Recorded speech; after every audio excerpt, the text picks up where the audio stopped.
খালা ইমান দিন হ'ল তোমাৰ খা খবৰে নাই আজিনো কি মনত পৰিল আমাৰ ঘৰলৈ আহিবলৈ কিনো কম আৰু বাইদেউ সদায় আহিম আহিম বুলি ভাবোঁ কিন্তু আহিবলৈকে সময় সুযোগেই নিমিলে দেখোন ইটোৰ পাছত সিটো কাম ওলাই থাকে আজি সকলো কাম পেলাই থৈ বোলো আজি মীনা বাইদেউৰ ওচৰৰ পৰা আহোঁগৈ সেইকাৰণে গুচি আহিলোঁ বাকী আপুনি ভালে আছে বোৱাৰীও আনিলে বোলে বোৱাৰী বোলে বৰ ভাল মানুহৰ মুখত শুনিবলৈ পাইছোঁ থোৱাহে কিহৰনো ভালডাল আৰু মোৰ ল'ৰাটো কিমান ভাল দেখাই শুনাই পঢ়াই শুনাই চাকৰিয়ে বাকৰিয়ে কি নাই মোৰ ল'ৰাটোৰ কিন্তু গৈ সি ভিক্ষাৰীৰ ছোৱালীজনীকে পালেগৈ সি ভিক্ষাৰী মানে বাইদেউ বোৱাৰীৰ মাকৰ ঘৰ বহুত দুখীয়া নেকি দুখীয়া মানে কি আৰু দেউতাকে দিন হাজিৰা কৰি খাই আছে ককায়েক বোলে ক'ৰবাৰ কেৰেলা নে ক'ৰ সেইফালে আছে তেনেকৈ চলি আছে এজনী ছোৱালী বিয়া দিওঁতে লগত কি কি সা সম্পত্তি দিব লাগে এইখিনি জ্ঞান মাক দেউতাকৰ থাকিব লাগে নে নালাগে তুমিয়ে কোৱাচোন আকৌ প্ৰয়োজনীয় বস্তুখিনি মাক দেউতাকে দি পঠাব লাগে প্ৰয়োজনীয় বস্তুখিনি কিবা গিয়েকৰ ঘৰৰ মানুহে হিচাপত ধৰিব নেকি বাৰু বাইদেউ বোৱাৰীয়ে সা সম্পত্তিৰ নামত একোৱে অনা নাই নেকি কিডাল আনিছে না ফ্ৰিজ এটা আনিছে না ৱাশ্বিং মেচিন এটা আনিছে না ঘৰত লগাবলৈ এচি এটা আনিছে কি আনিছে আজিকালি মানুহৰ ঘৰত দেখিছোঁ নহয় বোৱাৰীবোৰ নতুনকৈ বিয়া হৈ আহিলে কিমান ধুনীয়া ধুনীয়া চোফাৰ ছেট লৈ আহে 100 বছৰ থাকিলেও একোৱেই নহয় সেয়া চোফাৰ ছেটেই হৈ থাকিব আমাৰ যিহে চোফা আনিছে মানুহ আহিলে বহিব দিবলৈ লাজেই লাগে মোৰ মই মোৰ ছোৱালীজনীক বিয়া দিওঁতে কিমান সা সম্পত্তি দিছোঁ নিজে পচন্দ কৰি তাইক কিনিবলৈ দিছোঁ ফ্ৰিজ ৱাশ্বিং মেচিন কিমান ডাঙৰ LG TV এটা দিছোঁ মই ভবাই নাছিলোঁ মোৰ এটা ল'ৰা এজনী বোৱাৰী তাকো বোৱাৰীজনী ইমান উকাকৈ আহিব বুলি সেই মানুহৰ আগত মই কি মুখ দেখাম মানুহে মোক কিমান হাঁহিছে বাইদেউ সা সম্পত্তিৰ কথা বাদ দিয়ক ছোৱালীজনী বোলে বৰ মৰমীয়াল আপোনাক বোলে বৰ মৰম কৰে থোৱাহে মৰম চেনেহে কিবা সংসাৰ চলে নেকি দিয়ক হ'ব দিয়ক কি কৰিব আৰু ভাগ্যত যি লিখা আছে সেয়াহে হ'ব সঁচাকৈও মোৰ ভাগ্যখন একেবাৰে বেয়া আচলতে মোৰ কপালখনেই ফুটা ভাবিছিলোঁ ঘৰখনলৈ এজনী নতুন বোৱাৰী আহিব আৰু লগত এগালমান সা সম্পত্তি লৈ আহিব মোৰ ঘৰখন ভৰাই তুলিব কিন্তু এতিয়া ভবা কথা ভবাতে ৰ'ল একো সিদ্ধি নহ'ল ময়ো কম নহয় তাইক কাটিং মাৰি থকা শান্তি নোহোৱা কৰি দিম মোৰ ইমান ডাঙৰ লছ মই কেতিয়াও সহ্য নকৰোঁ মোৰ কথাত তাই মাকৰ ঘৰৰ পৰা সম্পত্তি আনিবলৈ বাধ্য হৈ যাব লাগিব বাইদেউ তেনেকুৱা কৰাটো একেবাৰে উচিত নহ'ব আপুনি কিন্তু কিছুমান ভুল পথে চলিছে হ'ব তুমি মনে মনে থাকা মই কি কৰিব লাগে কি কৰিব নালাগে ভালদৰে বুজি পাওঁ ব'লা ইমান দিনৰ মূৰত আহিছা ভিতৰলৈ ব'লা বোৱাৰীৰ হাতলৈ চাহ একাপ খাই যাবা আপুনি ঠিকেই কৈছে আপোনাৰ ঘৰ আপোনাৰ কথা আমিনো কি আৰু বাহিৰা মানুহহে মোৰ ঘৰ মোৰ কথা ব'লা ইমান দিনৰ মূৰত আহিছা ভিতৰলৈ ব'লা ব'লক সেইবোৰ মই কি শুনিছোঁ মায়ে দেখোন মই সা সম্পত্তি ননাৰ কাৰণে মোক বহুত বেয়া পাই আছে মইতো মোৰ মা দেউতাৰ সামৰ্থ্য অনুযায়ী মোৰ নিজৰ প্ৰয়োজনীয় বস্তুখিনি আনিছোঁৱে আৰুনো কি আনি দিব লাগিছিল ফ্ৰিজৰ কথা কৈছিল ৱাশ্বিং মেচিন AC TV সেইবোৰ আনি দিব লাগে সেইবোৰ যদি লাগিছিলে বিয়াৰ আগতেই ক'ব লাগিছিল সেইবোৰ কি হ'বলৈ ধৰিছে নাজানো আৰু বোৱাৰী ক'ত মৰি থাকে জানো মাতিলেও মাত এষাৰ নাপাওঁ ইমান কাম কৰা দেখায় যেন তাইহে কাম কৰিছে আমি কাম কৰিয়ে খোৱা নাছিলোঁ মা কওক আপোনাৰ কিবা প্ৰয়োজন হৈছে প্ৰয়োজন মানেনো কি আৰু বৰকৈ গৰম লাগিছে ফেনৰ বতাহখিনি গাতেই নলগা যেন লাগে ইপিনে আকৌ ঠাণ্ডা পানী এগিলাচ খাবলৈ মন গৈছিল আমাৰ ঘৰত আকৌ ফ্ৰিজো নাই নহয় পাহৰিলোৱে মোৰ ফ্ৰিজটো বেয়া হোৱাৰ পাছত ভাবিছিলোঁ মই নানো তুমি এটা আনিবা কিন্তু তুমিও আকৌ নানিলা নহয় এতিয়া ঠাণ্ডা পানী অকণমান খাবলৈ মন গ'লেও খাবলৈ নাপাওঁ তাৰমানে মা আপোনাৰ ঠাণ্ডা পানী অকণ খাবলৈ মন গৈছে খাবলৈ মন গ'লেওনো ক'ৰ পৰা পাম এইডাল গেলা গৰমত ঠাণ্ডা পানী অকণমান খাবলৈ পালে ডিঙিটো চেঁচা লাগে এতিয়া খাবলৈ মন গ'লে হ'ব জানো ফ্ৰিজ এটাও নাই নহয় ৰ'ব মা মই আপোনাক ঠাণ্ডা পানী আনি দিছোঁ ঠাণ্ডা পানী ক'ৰ পৰা আনিবা তুমি দমকলটো অকণমান সময় মাৰিলেই পাছত ঠাণ্ডা পানী ওলায় সেয়াৰ পৰাই আনি দিম হাই মোৰ কি দিন আহিল মই এতিয়া দমকল মাৰি ঠাণ্ডা পানী খাব লাগিব মই কেতিয়াও ভবা নাছিলোঁ জীয়াই থাকোঁতেই মই ঠাণ্ডা পানী অকণমানৰ কাৰণে সেনেকৈ হাহাকাৰ কৰিব লাগিব বুলি হ'ব যোৱা মোৰ আগত এতিয়া মূৰ্তি হৈ এনেকৈ থিয় হৈ থাকিব নালাগে মোৰ কাৰণে নৰ্মেল পানী এগিলাচকে আনাগৈ ঠিক আছে মা কুলক্ষণী ক'ৰবাৰ বিয়া হৈ আহোঁতে লগত ফ্ৰিজ এটাও আনিবলৈ নোৱাৰে মা তোমাক বৰ টেনচনত থকা যেন লাগিছে কি হ'ল চব ঠিকে আছেতো ক'ত চব ঠিকে আছে একো ঠিকে থকা নাই মোৰ কপালখনে ফুটা বুজিছ মোৰ কপালখনে ফুটা তই মোৰ কথা এবাৰো নুশুনিলি ভাবিছিলোঁ ঘৰলৈ বোৱাৰীজনী আহিব ঘৰখনলৈ ফ্ৰিজ ৱাশ্বিং মেচিন TV AC সেইবোৰ সকলো আহিব কিন্তু তই মোৰ কথা নুশুনাকৈ নিজৰ মতেই কৰিলি নিজৰ মতে সেই ভিক্ষাৰী ঘৰৰ ছোৱালীজনীক বিয়া কৰাই আনিলি আৰু এতিয়া মোৰ ফুটা কপালখন লৈ মই বহি থাকিব লগা হৈছে তই যদি মোৰ কথা শুনিলি হয়, আজি যদি মোৰ কথা মতে তই সি MLA জীয়েকক বিয়া কৰালি হয়, আজি মোৰ ঘৰখন গোটেই সা সম্পত্তিয়ে ভৰি থাকিল হয়, মোৰ ঘৰখন সা সম্পত্তিয়ে নদন বদন হৈ থাকিল হয়। কি হ'ল এতিয়া মুখৰ মাত নাইকিয়া হ'ল, এতিয়া চিন্তা কৰিছ? মই মানে তোমাক বেলেগ এটা কথাহে ক'বলৈ আহিছিলোঁ। এতিয়া আৰু তোমাক বেলেগ কথা কোৱা একো ইচ্ছা নাই। হ'ব দিয়া, পাছত ক'ম। এইপিনে এই মহাৰাণী ঘৰৰ কামখিনি কৰি তাই বহুত কৰা যেন পায়। ঘৰৰ গোটেই কাম বনবোৰ কৰিলে তাই ভাবে তাইক মই ভাল পাম, আৰু ইয়াক যিমান যি ক'লেও মুখেদি মাত এষাৰ নামাতে। হেৰা, তোমালোকৰ মানে কি হৈছে? আজি ভাবিছিলোঁ দেওবাৰ ৰেষ্ট পাইছোঁ, ঘৰত থাকি তোমালোকৰ লগত সময় কটাম। মাৰ ওচৰলৈ ক'লোঁ অকণমান কথা পাতোঁ বুলি, মায়ে দেখোন কিবা কিবি কথা এসোপাহে উলিয়ালে। তাৰ পৰা গুচি আহিলোঁ। এতিয়া আকৌ তোমাৰ ওচৰলৈ আহিছোঁ, তুমিও এনেকৈ শিলপৰা কপৰটোৰ দৰে মনে মনে বহি আছা। কি হৈছে মানে তোমালোকৰ? মা মানে কিয় এনেকুৱা? সদায় সদায় মোক কিমান কাটিং মাৰি মাৰি কথা কৈ থাকে।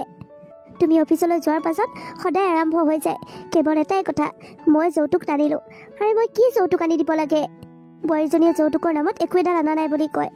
আৰে যদি যৌতুক লাগিছিলে তুমি মোক আগতেই ক'ব লাগিছিল, বিয়াৰ আগতেই ক'ব লাগিছিল মাক অমুক অমুক বস্তু লাগিব বুলি। মই তেতিয়া সেইখিনি বস্তুৰ অনুযায়ী বিয়াখন পাতিলোঁ হয়। আৰু এটা কথা তুমি ভালদৰে জানা, তোমাৰ মায়ে যিবোৰ যৌতুক দাবী কৰিছে সেইবোৰ যৌতুক দি মোক এখন ঘৰলৈ বিয়া দিয়াৰ মোৰ মা দেউতাৰ অকাদ নাই। সেইবোৰ বস্তু মোৰ মা দেউতাৰ অকাদৰ বাহিৰত। মই জানো, মই তোমাক এইবোৰ কথা এনেই কৈছোঁ। তুমি তোমাৰ মাক একো এষাৰে ক'ব নোৱাৰা। তুমি তোমাৰ মাক আজিলৈকে মূৰ তুলি এষাৰ কথাও কৈ পোৱা নাই। সেইকাৰণে মই ভালদৰে জানো এইবোৰ তোমাৰ আগত গোচৰ দি একো লাভ নাই। সেইকাৰণে ইমান দিনে মনে মনে আছিলোঁ, কিন্তু এতিয়া সহ্য নোহোৱা হৈ গৈছে আৰু। দিয়া হ'ব দিয়া, তুমি অকণমান ধৈৰ্য ধৰাচোন, সময়ত সকলো ঠিক হৈ যাব। সেইটোৱে কথা, এতিয়া আৰু ধৈৰ্য ধৰাৰ বাহিৰে একো উপায় নাই মোৰ হাতত। যোৱা চাহ একাপ বনোৱাগৈ। চাহ খাবা ন? ৰ'বা বনাই আনি দিছোঁ। বা অ' বা ভাইটি তই এনেকৈ হঠাতে ওলালিহি যে? হঠাতে মানে কি আকৌ? মইতো তোৰ ঘৰলৈ আহোঁ আহোঁ কৈ থাকোঁ, মায়েহে আহিবলৈ নিদিয়ে। আজি মায়ে অহাৰ কথা ক'লে আৰু মই ৰৈ থাকিম নেকি? গুচি আহিলোঁ। মায়ে তোৰ কাৰণে বিহুত বনোৱা পিঠা পনা কেইটামান দি পঠাইছে, আৰু মই বিস্কুট এটাও কিনি লৈ আহিছোঁ। ল আইতা, ভালে আছানে? অলপ আগলে ঠিকেই আছিলোঁ, কিন্তু এতিয়াহে অকণমান খেলি মেলি পাইছোঁ। বাৰৰ ঘৰত ফ্ৰীতে খাবলৈ আহি গলি ন? তই আহিছ বুলিতো এতিয়া বাৰে তোক একেবাৰে তেটো গুৰিলৈকে খুৱাব। সেইবোৰ খাবলৈ পাৰ কাৰণে সঘনাই আহোঁ আহোঁ কৈ থাক। এইবোৰ আপুনি কি কৈছে আইতা? কি কৈছোঁ মানে? বায়েৰক যে বিয়া দিছ, লগত যে কিছুমান সা সম্পত্তি দিব লাগে, সেইবোৰ কথা নাজানো? সেইবোৰ আমি তহঁতক খুজি খুজি ল'ব লাগিব। কেইটামান যদি গপচ সা সম্পত্তি দিলি হয়, আজি মই অকণমান শান্তিত থাকিবলৈ পাৰিলোঁ হয়। বৰ একেবাৰে বাইকৰ কাৰণে বিহুৰ পিঠা পনা লৈ আহিছে সি। এইখন ঘৰত মই বিহুৰ পিঠা পনা নবনোৱাকৈ ৰাখিছোঁ। তোৰ বায়েৰে মোৰ ঘৰত খাবলৈ নোপোৱাকৈ থকা নাই, বুজিছ? তহঁতৰ এইখিনিও সাধাৰণ জ্ঞান নাই দে।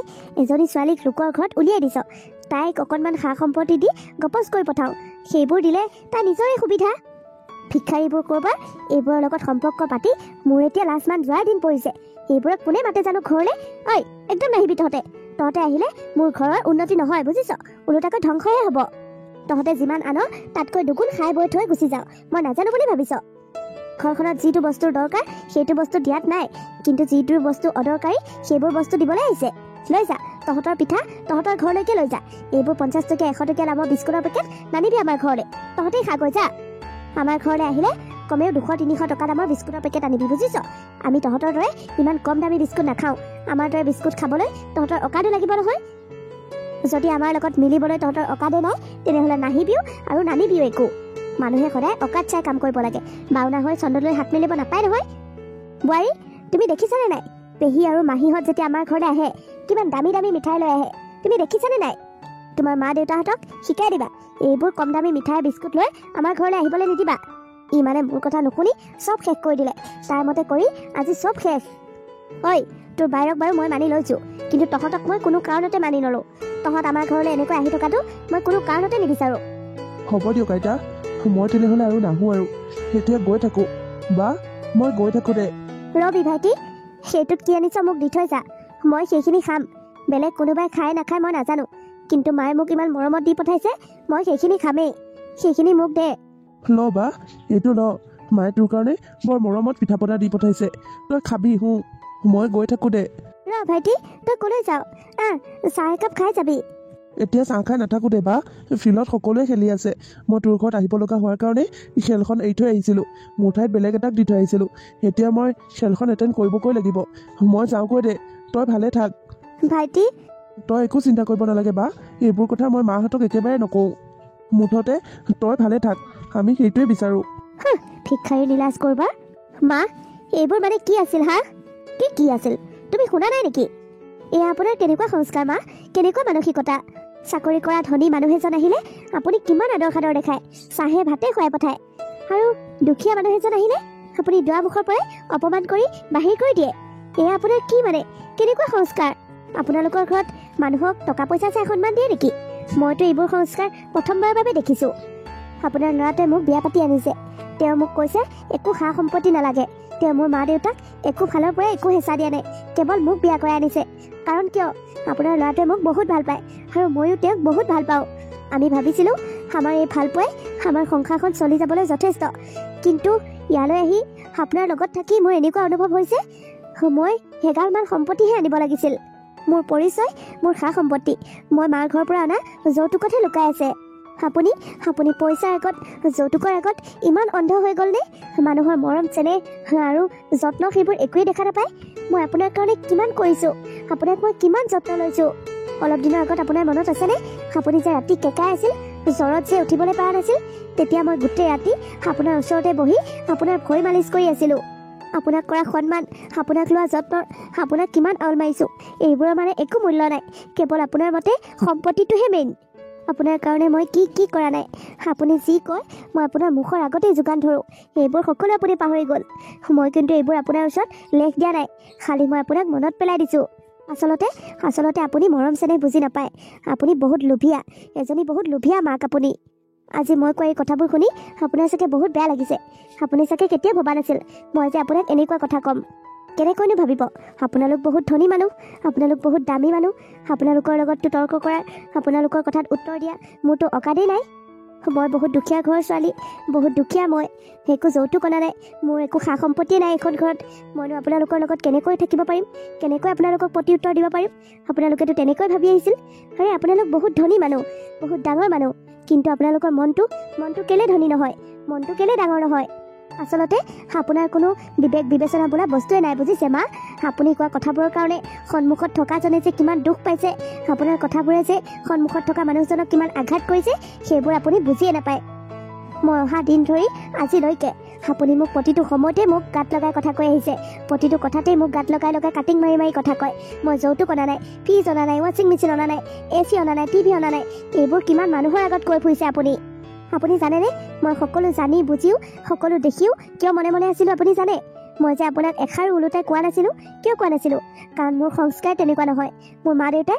তেনেকুৱা সংস্কাৰ মোক দিয়া নাই মই বহুত দুখীয়া হ'ব পাৰোঁ মোৰ মা দেউতা বহুত দুখীয়া হ'ব পাৰে কিন্তু মোৰ মা দেউতাই মোক এটা কথা খুব ভালদৰে শিকাই পঠাইছে শাহুৱেক সদায় মাকৰ দৰে আপুনি যিহেতুকে মোৰ নিজৰ মাৰ দৰে মই নিজৰ মাৰ লগতো কেতিয়াও এনেকৈ তৰ্ক কৰা নাছিলোঁ আৰু আপোনাৰ লগতো কেতিয়াও তৰ্ক নকৰাকৈ থাকিম বুলি ভাবিছিলোঁ আপুনি যি কয় তাকেই সহ্য কৰি আহিছিলোঁ কিন্তু এতিয়া মই মনে মনে থাকিলে নহ'ব বুলি ভাবিছোঁ মই আজি যে মই মুখ খুলিছোঁ কেলে খুলিছোঁ আজি মই অসহ্য হৈ গৈছোঁ মোৰ ভাইটি কিমান ফূৰ্তিত আহিছিল মোৰ ঘৰলৈ মোক লগ পাবলৈ বিয়া হৈ অহা দিন ধৰি সি মোৰ লগত একেলগে এসাঁজ খাই পোৱা নাই একেলগে এদিন থাকি পোৱা নাই যিটো ল'ৰাই মই বুলিলে মৰিবও পাৰিছিল মই ভাত নাখালে সিও নাখাইছিল আজি সেইটো ল'ৰাই মোৰ ঘৰৰ পৰা অপমান পাই গুচি যাব লগা হ'ল সি কিমান ফূৰ্তিত মোৰ কাৰণে সেইকেইটা মিঠাই লৈ আহিছিল দিবলৈ মায়ে কিমান মৰমত মোক পিঠা কেইটামান দি পঠাইছিল কিন্তু আপুনি সকলো অপমান কৰি তাক অকণমান সময় ধৈৰ্য দি থাকিবলৈ নিদিলে আপুনি তাক কিমান অপমান কৰিলে আপোনাক যৌতুক লাগে ন আপোনাক ফ্ৰিজ ৱাশ্বিং মেচিন আৰু কি আছিল AC TV সেইবোৰ লাগে ন ঠিক আছে আপুনি বিচৰা বস্তুকেইটা মই আনি দিম আপোনাক তাৰ পাছত কিন্তু আপোনাক মই গাধ খটুৱা দি খটাম এইখন ঘৰৰ সকলো কাম আপুনি কৰিব লাগিব মই যি ক'ম আপুনি শুনিব লাগিব আপোনাক মই এতিয়া দি থকা সন্মান এতিয়া লৈ থকা যত্ন আদৰ এইবোৰ আপুনি মোৰ পৰা কেতিয়াও নাপায় এইবোৰ কিন্তু কেতিয়াও নাপাব মই আজিয়ে মুখ খুলিছোঁ আজিয়ে সকলো কথা কৈছোঁ যদি আপুনি বুজি পাওক আৰু নাপালে মোৰ উপায় নাই বেছিকৈ যদি অশান্তি পাওঁ এখন ঘৰত থাকি আপোনাৰ ল'ৰাক লৈ মই গুচি যামগৈ বেলেগ ভাড়া ৰুমত থাকিমগৈ আপোনাৰ ল'ৰাৰ চাকৰি আছে মোৰ একোহাৰ ভয় নাই আপুনি থাকিব এই ঘৰটোত অকলে মৰি কেতিয়াও নাহিম আপোনাৰ ওচৰলৈ ইমানখিনিয়ে ক'লোঁ আপুনি যদি বুজি পায় তেনেহ'লে আপোনাৰ সেই লক্ষণবোৰ সলনি কৰক আৰু যদি নাপায় বুজি তেনেহ'লে আপুনি একেই হৈ থাকক পাছত কিন্তু মোক নুদুখিব মই কিন্তু মা দেউতাৰ ঘৰতহে দুখীয়া আছিলোঁ মোৰ মা দেউতাহে দুখীয়া মোৰ কিন্তু মানুহজনে চাকৰি কৰে আপুনি পাহৰি নাযাব মই লওঁ বুলি ক'লে সকলো বস্তুৱে ল'ব পাৰিম আৰু মোৰ মাৰ ঘৰ মানুহ আহিলে এইখন ঘৰত কোনো দিন যাতে আপুনি অপমান নকৰে। যদি কেতিয়াবাও আপুনি অপমান কৰিলে, আপোনাৰ পৰা যদি সিহঁতে কিবা এটা মিছবিহেভ পালে, আপুনি কিন্তু এইখন ঘৰত শান্তিত থাকিব নোৱাৰিব। মই কিন্তু বেলেগ ৰূপ লৈ ল'ম, আপুনি চাই থাকিব। হে ভগৱান, আজি মই বোৱাৰীজনী এইটো কি ৰূপ দেখিলোঁ। তাই কোৱা কথাখিনি মিছাও নহয়। তাই এতিয়া কৰোঁ বুলি ক'লে সকলো কৰিব পাৰে দেখোন। নাই নাই, মই সলনি হ'ব লাগিব, নহ'লে মই ল'ৰা বোৱাৰী সকলোকে হেৰুৱাই পেলাম। তাই কোৱা কথাখিনি মিছাও নহয়। তাইতো মোক বহুত মৰম কৰিছে, বহুত সন্মান কৰিছে, যত্নও লৈছে। মইনো কি এইবোৰ বস্তুৰ বিষয়ে লাগি থাকোঁ। এইবোৰ বস্তু দেখোন মোৰ ল'ৰাটোৱে এতিয়া ঘটো বুলি ক'লে ঘটিব পাৰিব। নাই নাই, আজিৰ পৰা মই সলনি হ'ব লাগিব। সেইবোৰ আৰু নকৰোঁ। বোৱাৰীজনীক মৰমত ৰাখিব লাগিব, তেতিয়াহে তাইও মোক মৰম কৰিব।